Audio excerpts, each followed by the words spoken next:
কুষ্টিয়া জেলা বিএনপির আহ্বায়ক কমিটি বাতিল ও কমিটিতে আওয়ামী লীগ দোসরদের অন্তর্ভুক্তির প্রতিবাদে সংবাদ সম্মেলন করেছে পদবঞ্চিত নেতাকর্মীরা। বুধবার দুপুরে শহরের এক রেস্টুরেন্টে এই সংবাদ সম্মেলন অনুষ্ঠিত হয়। এতে বিএনপি ও অঙ্গ সংগঠনের ত্যাগী নেতারা উপস্থিত ছিলেন। বক্তারা অভিযোগ করেন, জেলা, উপজেলা ও ইউনিয়ন কমিটিতে আওয়ামী লীগ ঘরানা ব্যক্তিদের অন্তর্ভুক্তির ফলে দলের ভেতরে মতবিরোধ সৃষ্টি হয়েছে। তারা অবিলম্বে বিতর্কিত আহ্বায়ক কমিটি বাতিল করে নতুন কমিটির ঘোষণা দাবি জানান। আমাদের আন্দোলন তো আওয়ামী লীগের লোকজন যাতে এখানে সুযোগ না পায়, এটার বিপক্ষেই আমরা প্রথম থেকেই বলে যাচ্ছি। কিন্তু দেখেন, একটি সদস্য তো তারা ছিল।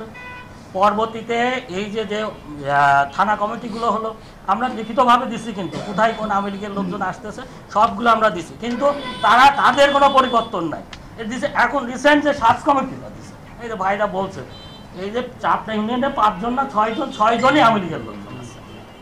আমরা তো বুঝতে পারছি না, আমরা তো দাবি জানাচ্ছি, আমাদের তো কোনো, আমরা ওই হটকারিতায়ও যাচ্ছি না। আমরা আমাদের নেতাদের কাছে বারবার করে অনুরোধ করছি যে দীর্ঘদিন যারা আন্দোলন সংগ্রামে ভূমিকা রাখছে, যারা জেল জুলুম খাচ্ছে, তাদের যদি আপনারা কমিটি দেন, তাহলে কিন্তু আমাদের কোনো কিছু বলার থাকতো না। ত্যাগীদের যদি মূল্যায়ন করা হতো, তাদেরকে যদি এই কমিটি আনা হতো, তাহলে কিন্তু আমরা এই সাংবাদিক সম্মেলন করতে পারতাম না। কিন্তু সেটা না করে তারা কি করছে, আওয়ামী লীগের সময় যারা সুবিধাভোগী ছিল, যারা নির্যাতন করছে, জুলুম করছে, অত্যাচার করছে, তাদেরকে নিয়ে আসে এই কমিটিগুলোতে ঢুকাচ্ছে। এটা সেন্ট্রালের কিন্তু নেতারা বলছে, আমাদের নেতা তারেক সাহেবও বলছেন এই কথা, যে তাদেরকে আনা যাবে না। মহাসচিব বলছে যারা তাদেরকে পিছনের সারিতে রাখা হোক।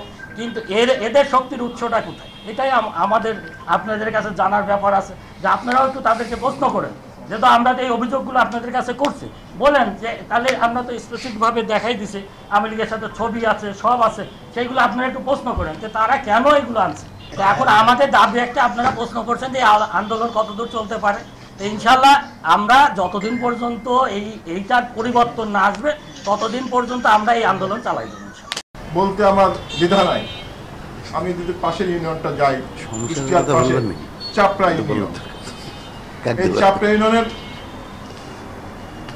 যে সভাপতি ছিলেন এবং কুষ্টিয়া জেলা বিএনপি একসাথে ছিলেন মাহমুদ রহমান ভাই, তিনি সভাপতি 5 নম্বর, সে দল থেকে পদত্যাগ করে আওয়ামী লীগের সাথে সম্পৃক্ত ছিল।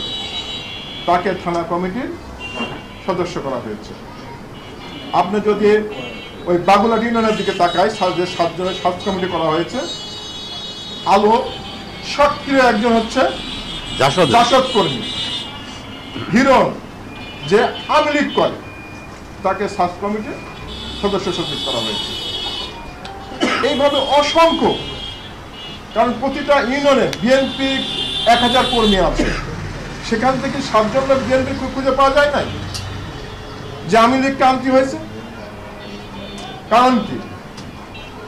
কারণ হচ্ছে একটাই, যে পকেট কমিটি করতে হবে, আগামী দিনে আমাদের পদে আসতে হবে, জনগণের সাথে কোনো সম্পৃক্ত করা।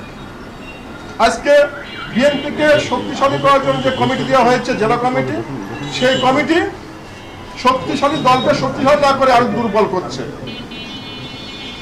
আজকে এই কমিটি অধিকাংশ নেতারা চাঁদাবাসীর সাথে জড়াই গেছে, আপনার দখল দায়িত্বের সাথে জড়াই গেছে, আপনার মাদকের টাকা খাচ্ছে। আপনি জান না, এই যে আপনার গৌতম চাকরি কারা নেয় টাকা, প্রতি মাসে 2 লক্ষ টাকা নেওয়া হচ্ছে জেলা বিএনপির নামে। কে নিচ্ছে, কে গ্রহণ করছে? আপনার সাংবাদিক ভাইরা আছেন, আজকে মসজিদের জায়গা দখল করছে কারা? তারাই কিন্তু আজকে বড় বড় কথা বলছে। এই কারণে আমরা কিন্তু আমাদের আন্দোলন শুধু আমাদের পথ পাওয়ার জন্য আন্দোলন নাই, আমরা চাচ্ছি বিএনপিটা আরো শক্তিশালী হোক এবং আরো বিএনপির যে দুর্গ কুষ্টিয়া, এইটা আরো শক্তিশালী হোক।